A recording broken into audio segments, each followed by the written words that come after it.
Assalamu alaikum wa rahmatullahi wa barakatuhu. The reason for such a long gap was that I'm doing another Quran course and I had to take my tests and exams, so I was quite busy in that. But Alhamdulillah, I am back, and inshallah we all will be back on the track. So we were on Surah Yasin, and today I'm gonna start with ayat number 36. Subhanallazi khalaqal azwaja kullaha mimma tunbitul arzu wa min anfusihim wa mimma la ya'lamun.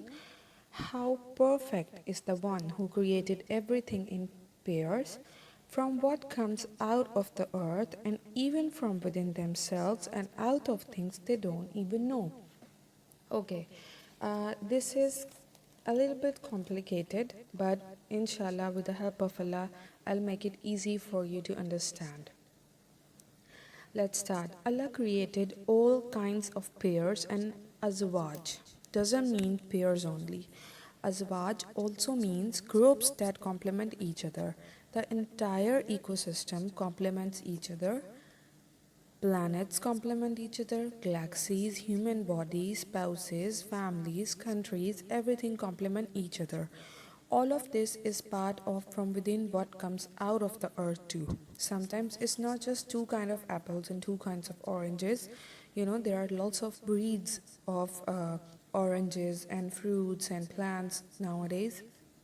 Moreover, some plants grow in an environment where they need other plants to support them for nourishment, for moisture, for shade, etc.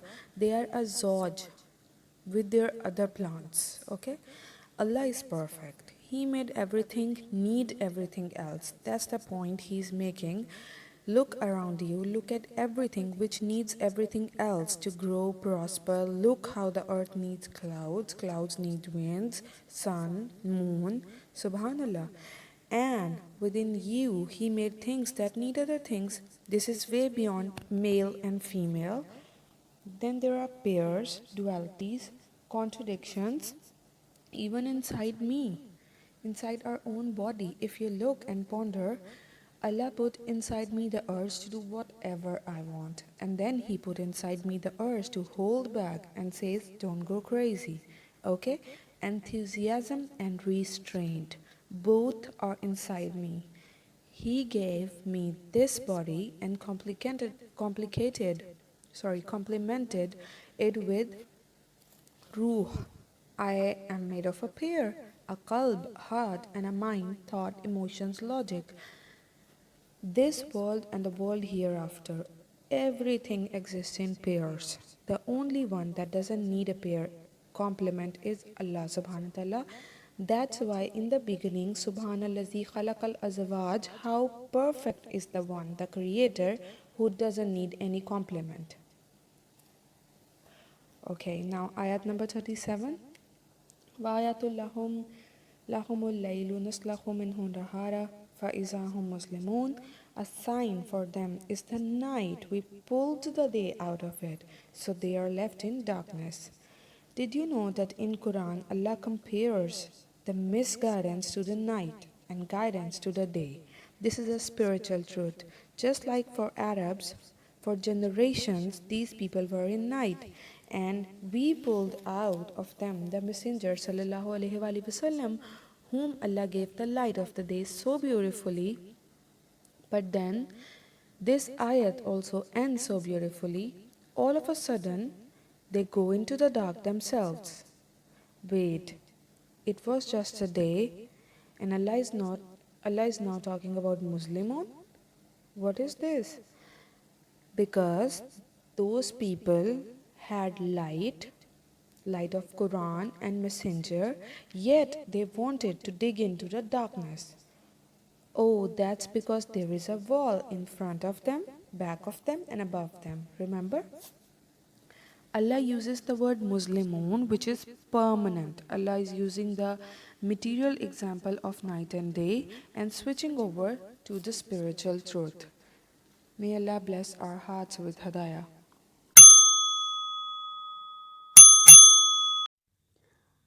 اعوذ باللہ من الشیطان الرجیم بسم اللہ الرحمن الرحیم السلام علیکم ورحمۃ اللہ وبرکاتہ رب اشرح لی صدری ویسر لی امری واحلل عقدۃ من لسانی یفقہوا قولی۔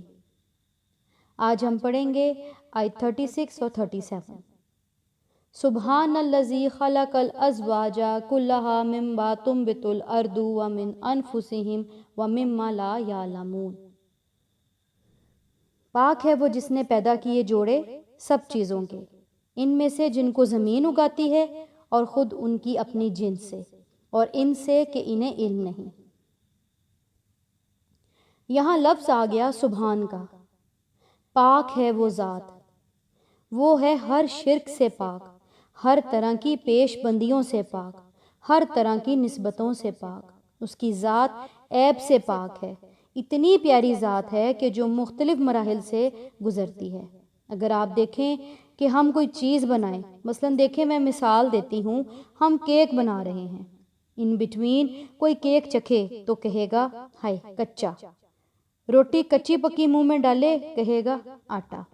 لیکن ذرا اللہ سبحانہ تعالیٰ کے پاک ہونے، سبحان ہونے کے معیار دیکھیے۔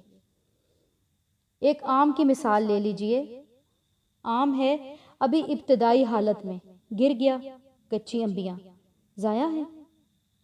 بنا کے دیکھیں چٹنی، پھر کچھ ذرا سا بڑا ہوا، اس میں ہلکا سا گودا آ گیا، پھر گر گیا، اب اس کا اچار بنا لیتے ہیں۔ تھوڑا سا اور پک کے ذرا نرم ہونے لگا تو آپ کہتے ہیں اب اس کا مربع بنا لو، اور جب بالکل پک گئے تو کہا اب تم کھا لو۔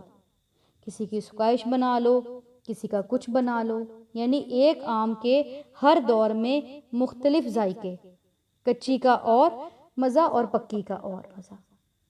ہمارے تو پکے کا بھی ہو جائے تو اللہ کی رحمت ہے، ورنہ تو صبر ہی کر کے کھائیں گے گھر والے۔ اللہ کی ذات اتنی پاک ہے کبھی ہم سوچتے نہیں، اس کے بارے میں کم ہی سوچتے ہیں۔ اللہ یہ شکوہ کرتا ہے میرے بندوں میں کم ہی ہیں جو میرا شکر کرتے ہیں، میری دی ہوئی نعمتوں کے بارے میں سوچتے ہیں، تو اللہ کی اس کائنات میں تدریج ملتی ہے۔ ایک اور سبق جو آپ کو اور مجھ کو مل رہا ہے اس کائنات پہ غور کرنے سے، وہ ہے تدریج۔ اللہ سبحانہ تعالیٰ فرماتے ہیں ہمارے اپنے نفسوں میں کیا نشانیاں ہیں۔ کبھی ہم سوچیں ہمارے اپنے نفسوں کے اندر ایک کیا ہزاروں مثالیں موجود ہیں۔ کبھی غور کر کے دیکھیں تو انسان کے اندر ایک بہت زیادہ کمپلیکس قسم کی فیکٹری کہہ لیں آپ، کہتے ہیں جس کے اندر جو کام ہو رہے ہیں، اگر ان سب کو ایک دنیا میں ان کا پلانٹ لگایا جائے تو کئی مربع میل جگہ درکار ہے جہاں یہ سارے پلانٹ لگیں، جو ہماری اس چھوٹی سی باڈی میں دن رات ہو رہا ہے، اور ہر نظام 6-7 گھنٹے کے بعد رپیٹ ہو رہا ہے۔ کھانا کھانے سے لے کر اس کے ڈائجسٹ ہو کے ایکسکریٹ ہونے تک تقریباً 6-8 گھنٹے لگتے ہیں۔ اس 8 گھنٹوں میں آپ کی ساری مشینری کام کرتی ہے، آپ کھا کے سو جاتے ہیں، معدہ کام کرتا رہتا ہے۔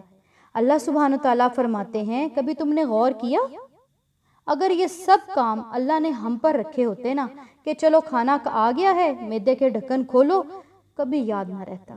ہم تو واشنگ مشین میں کپڑے ڈال کے 2-2 دن بھول جاتے ہیں۔ اگر یہ ہم نے کرنا ہوتا تو اللہ کی پناہ کب کے مر گئے ہوتے، لوگ پڑھ چکے ہوتے ہم پر انا للہ۔ یہ اس کی شان ہے کس طریقے سے ہمارے نفسوں میں ہمیں زندگی اور موت سکھاتا ہے۔ بعد الموت دیکھیں تو کیا ہمارا نفس ہمیں ہر روز جی کے مرنا نہیں سکھاتا، اور مرنے کے بعد جینا نہیں سکھاتا؟ اور ابھی تو کیا کچھ ہونے والا ہے، تمہیں علم ہی نہیں کیا کچھ اس نے تمہارے لیے بنا کے رکھا ہوا ہے، تم اس کے بارے میں کبھی سوچ ہی نہیں سکتے۔ اس کی ذات، اس کے معاملات، اس کی چیزوں کو تم دیکھ نہیں سکتے۔ یہاں جو اوپر لفظ آیا ہے نا ازواج، تو ازواج کے لفظ 2 معنوں میں استعمال ہوتا ہے۔ اسپاؤس کے معنوں میں اور کپل کے معنوں میں، یعنی ایک ہی قسم کے مختلف کائنڈز، یعنی ایک آم اعلیٰ درجے کا ہے، ایک کم درجے کا ہے، ایک اس سے کم درجے کا ہے۔ ایک آم بہت امیر بندہ کھا رہا ہے، ایک درمیانے طبقے کا کھا رہا ہے، جو بالکل گلا ہوا ہے وہ نوکر یا بیچارے غریب لوگ کھا رہے ہیں۔ ازواج اس معنی میں بھی آتا ہے، کوالٹی کے معنوں میں، اور ازواج میل اور فیمیل کے معنوں میں بھی آتا ہے۔ اور آج یہ بات بھی ثابت ہو گئی کہ جس طرح انسانوں کے جوڑے ہیں نا، اس طرح پھلوں کے بھی جوڑے ہیں۔ آپ کہیں کھجور کا درخت اگا دیں اور بہت عرصے بعد بھی کہیں کہ پھل نہیں آ رہا، تو آپ کو تو نہیں پتا، لیکن جو ان چیزوں کو جانتا ہے وہ فوراً سمجھیں گے کہ اس درخت کے پاس کوئی مادہ درخت نہیں ہے، یا مادہ درخت ہے تو نر درخت نہیں ہے۔ وہ اس کے ساتھ ہی کوئی ایسا درخت لا کر پلانٹ کریں گے تو آپ دیکھیں گے کہ پھل آ جائے گا۔ جانوروں کے جوڑے، پرندوں کے جوڑے، حیوانوں کے جوڑے، صرف ایک ذات ہے جو جوڑے سے پاک ہے۔ قل هو اللہ احد اللہ الصمد لم یلد ولم یولد ولم یکن لہ کفوا احد۔ اور مما لا یعلمون میں اللہ نے انسان کو مستقبل کے بارے میں سوچنا سکھا دیا کہ کل کیا کچھ ہوگا۔ دن بدن جو انوینشنز ہوتی جا رہی ہیں، اگر آپ غور کر کے دیکھیں تو کیا انسان کو بے بس کرنے کے لیے کافی نہیں ہے؟ آج انسانوں نے ستاروں پہ کمندیں ڈال دی۔ ہبل نام کی ایک بہت بڑی مشین یا ایک کیمرہ کہہ لیں ایجاد ہو چکا ہے، جو خلا میں چھوڑی ہوئی ہے انہوں نے، اور وہاں سے تصویریں لے کر انسانوں کو دکھا رہی ہے کہ دیکھو لوگو، پاک ہے وہ ذات جس نے اتنا کچھ پیدا کیا۔ کبھی رات کو دن اور دن کو رات میں بدلتے دیکھیں تو اللہ تعالیٰ نے اس کی نشانی اگلی آیت میں بتاتے ہیں، وَآیَاتُ لَهُمُ اللَّيْلُ نَسْلَخُ مِنْهُ النَّهَارَ فَإِذَا هُمْ مُظْلِمُونَ، اور نشانی ان کے لیے رات کھینچتے ہیں ہم سے دن کو تو یکا یک وہ اندھیرے میں رہ جاتے ہیں۔ سالخہ، سالخہ کا لفظ آیا ہے یہاں پر کھال کھینچنے کے لیے۔ کہتے ہیں جانور کے اوپر سے جب کھال اتر جاتی ہے تو اس عمل کو، کھال اتارنے کے عمل کو سالخہ کہتے ہیں۔ کسی بھی چیز سے جب غلاف اتار دیا جائے تو اندر کی چیز ظاہر ہو جاتی ہے۔ مثلا کیلا آپ چھین لیتے ہیں تو باہر سے کیلے اور اندر کے کیلے میں فرق ہے۔ اللہ تعالیٰ نے یہاں رات اور دن کے کھچنے اور کھینچنے کی بات کر دی ہے کہ اصل کائنات جو ہے نا وہ اندھیری ہے، اور یہ شاید آپ کو پتہ ہے یا نہیں۔ اصل میں آپ دیکھیں کہ اس کائنات میں روشنی نہیں ہے، اور اللہ سبحانہ تعالیٰ نے اس طریقے سے سورج کو یہاں ایک قسم کا بلب بنا کر پیش کر دیا کہ جدھر جدھر سے وہ گزرتا ہے نا اس کو روشنی دیتا جاتا ہے۔ تمام سیارے، ستارے، ان کے اوپر اندھیرا ہے، لیکن اللہ تعالیٰ نے اس میں سورج کو ایک روشنی کا ذریعہ بنا دیا، جس سے روشنی لے کر پھر چاند بھی چمکتا ہے۔ اور اگر دیکھا جائے تو اس کائنات میں اندھیرا ہی تھا، لیکن اللہ نور السماوات والارض، اللہ ہے زمین اور آسمان کا نور، جس نے یہ سب پیدا کیا اور بنایا، اور اس کے نتیجے میں کائنات کے اندر ہمیں روشنی ملتی ہے، علم ہدایت ملتا ہے، علم نور ملتا ہے۔ اللہ تعالیٰ نے یہ سب کچھ بتا دیا کہ جو دن کو رات میں اور رات کو دن میں بدل سکتا ہے، بتاؤ کیا مرنے کے بعد تمہیں زندہ نہیں کر سکتا؟ بالکل کر سکتا ہے، اس کے لیے کوئی مشکل نہیں ہے۔ نور السماوات والارض، اگر ہمیشہ رات رہتی تو کون ہے جو رات کو دن میں بدل دے؟ اگر ہمیشہ دن ہو تو کون ہے جو رات لائے؟ ایک خوبصورت نظام کے تحت ایک چھوٹی پکچر لی گئی جس میں زمین کے ایک حصے میں رات اور دوسرے میں روشنی صبح ہو رہی ہے، اور پھر اس کے ڈیفرنٹ مراحل دکھائے جا رہے ہیں کہ اب رات اتنی ہے اور اب اتنی، اور واقعی پھر وہ دیکھ کر نسلخو کا لفظ سمجھ آتا ہے۔ امید ہے آپ کو آج کا لیکچر سمجھ آیا ہوگا۔ جزاک اللہ۔ Assalamu alaikum warahmatullahi wabarakatuh. To support our goal, like, subscribe and share our videos, and don't forget to click the bell icon. اللہ اکبر کبیرہ. جزاک اللہ.